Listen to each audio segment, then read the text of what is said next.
অভি আমাকে নিয়ে কোলে তুলে নিয়েছে, আমি দেখতে পাচ্ছিলাম না, হাইট শট তো। ভোগ খেতে বসেছি, মহাপ্রসাদ। ঠিক বলেছে। রান্না বান্না করছি নিজের মতো, একদম দারুণ লাগছে। পুরীতে এসে সবাই নাকি বলে অনেকে দর্শন পায় না জগন্নাথে। এত বড় মন্দির দেখে আমি অবাক হয়ে গেছি। কাঁচা মাছে ছেড়ে দেবো, এর জন্য টেস্ট আরো বেশি ভালো হয়। আমি ট্রিট দিচ্ছি সবাইকে আজকে। ওহো টুকু কি বড় সাজিস। Good morning. পুরীর আজকে 3 দিন আমরা এখানে রয়েছি, কালকে চলে যাব। প্রত্যেকবারের মতো এটাই হয় কি না, আমরা কোনোদিন আগে অনেকটা কালো হয়ে গেছি, দেখে বোঝা যায় সবাই জানো পুরীতে সবাই কালো হয়ে যায়। ব্যাপারটা হচ্ছে আজকে আমরা এসে গেছি অন্য রুমে। তো আমাদের যেখানে রুমে ছিলাম ওদের আমার কাছ থেকে নিচ্ছিল 1600 টাকা। আজকে যে রুমে শিফট হয়েছি আমরা সেটাই যে 600 টাকা, কিন্তু মাচ বেটার। এখানে আমরা কিচেনও আছে, রান্না করতে পারছি, টুকটুকি রান্নাও করছে। মাত্র 600 টাকায় এত ভালো রুম পাবো আমরা, এত ক্লিন, এত বড়। কিন্তু আবার 1000 টাকা রুম আছে, উপরে এসি, 2টো রুম নেওয়া আছে একটা দুজন থাকার জন্য। কিন্তু এই রুমটা আমার তো আগের হোটেলটার থেকে বেশি এই হোটেলটা পছন্দ হচ্ছে। পুরো ঘর ঘর লাগছে, পুরো মনে হচ্ছে নিজস্ব, রান্না বান্না করছি নিজের মতো, একদম দারুণ লাগছে। আর সব থেকে বড় ব্যাপার, রুমে ভাড়া 600 হোক না কেন, আজ টুকটুকি খাওয়াচ্ছে। মানে তোমাদের মৌসুমি যেহেতু জন্মদিন, ও ট্রিট দিচ্ছে। আর ট্রিটে আনিয়েছে 1600 টাকার বড় ইলিশ, আর খাওয়ার লোক 4 জন। ভগবান জানে, আমি দেখাচ্ছি। রুমটাও দেখে নাও, চাক চাক চাক চাক রুম, দারুণ রুম। কিন্তু এখন আজকে একদম দারুণ, কিচেন ফিচেন সব রয়েছে, টিভি ফিভি সব রয়েছে, ফ্যানও রয়েছে, এখানে একটা ফ্যান রয়েছে। টুকু, এই টুকুর খরচায়, ও মাই গড, টুকা যে ইলিশটা যে আনিয়েছে না, বাজারে সব থেকে বড় ইলিশ ছিল। সত্যি অনেস্টলি এটাই সত্যি, কিন্তু ওর মতো ইলিশ একটা ছিল না বাজারে। আমি সাইজ দেখাচ্ছি, সাইজগুলো দেখো ইলিশ, এরা বড় বড় সাইজ। কিন্তু মাছের মাথাটা দেখলেই বুঝতে হবে ইলিশের সাইজটা কতটা বড়। তো এখানে রান্না বসিয়ে দিয়েছি, দুপুরে আমরা নিরামিষ খেয়ে যাবো, আজকে পুজো দিতে হবে, আর রাত্রিবেলা ইলিশ খাবো। তো ডাল এখানে সিদ্ধ হচ্ছে, অনেকটা কোয়ান্টিটিতে ডাল করছে, ডাল রাতেও খাবো। এখানে ডাল সিদ্ধ হচ্ছে, এই যে ডাল, আর এখানে হচ্ছে চাল ভিজিয়ে রেখেছি, বাসমতি রাইস যেহেতু তাই ভিজিয়ে রেখেছি এদিকে। আর এই হচ্ছে ইলিশ মাছ। মাথাটা দেখলেই বুঝতে পারবে কত বড় মাথাটা, সাইজ দেখো পুরোপুরি টুকুর খরচে আজকে। ও হো টুকু কি বড় সাইজ ইলিশ, 1600 টাকায় ইলিশটা দাম নিয়েছে।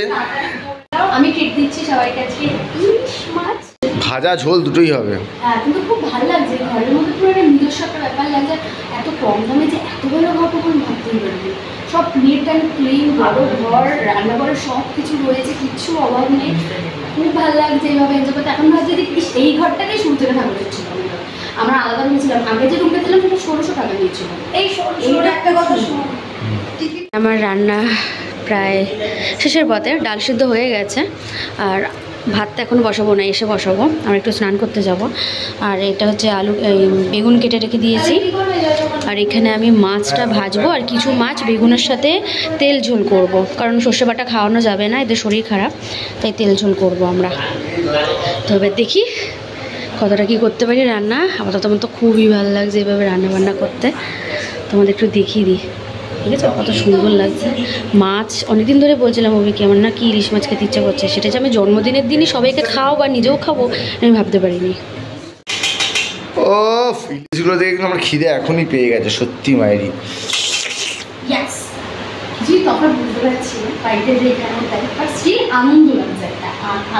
কিন্তু একটা টেনশন, আমরা ট্রেনের টিকিট পাচ্ছি না টুকু, জানিস কি?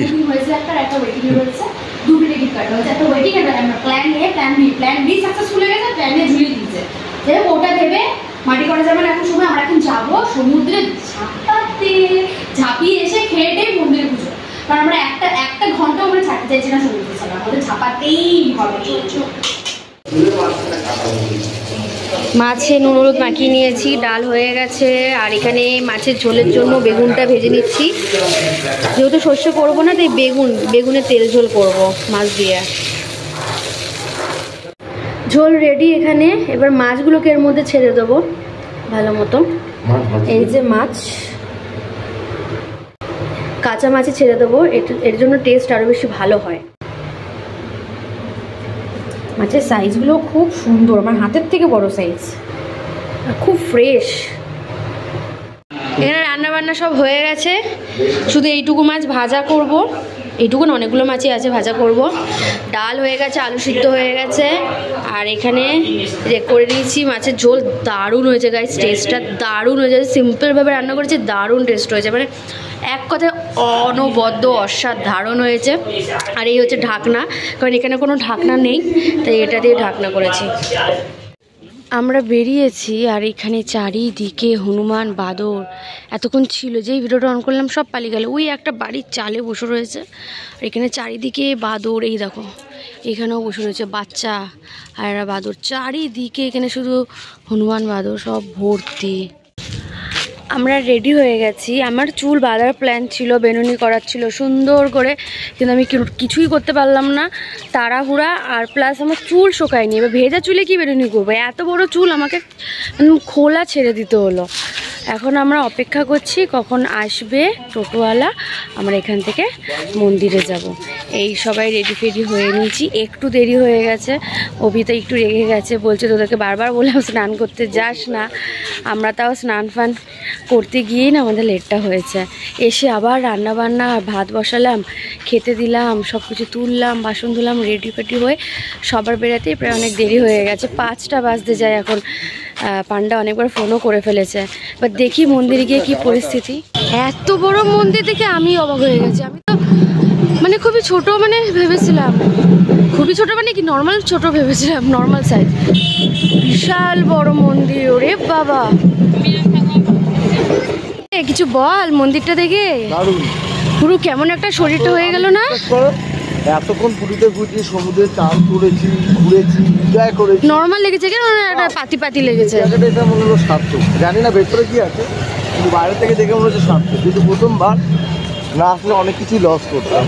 তুই দেখে বুঝতে পারছিস করে উঠেছে চালাতে। হ্যাঁ দেখেছি, ধ্বজা করতে উঠেছে, দেখেছি আমি।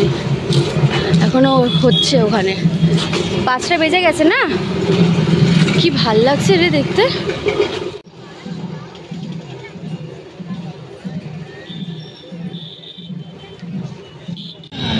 আমরা এখন ভোগ খেতে বসেছি, মহাপ্রসাদ।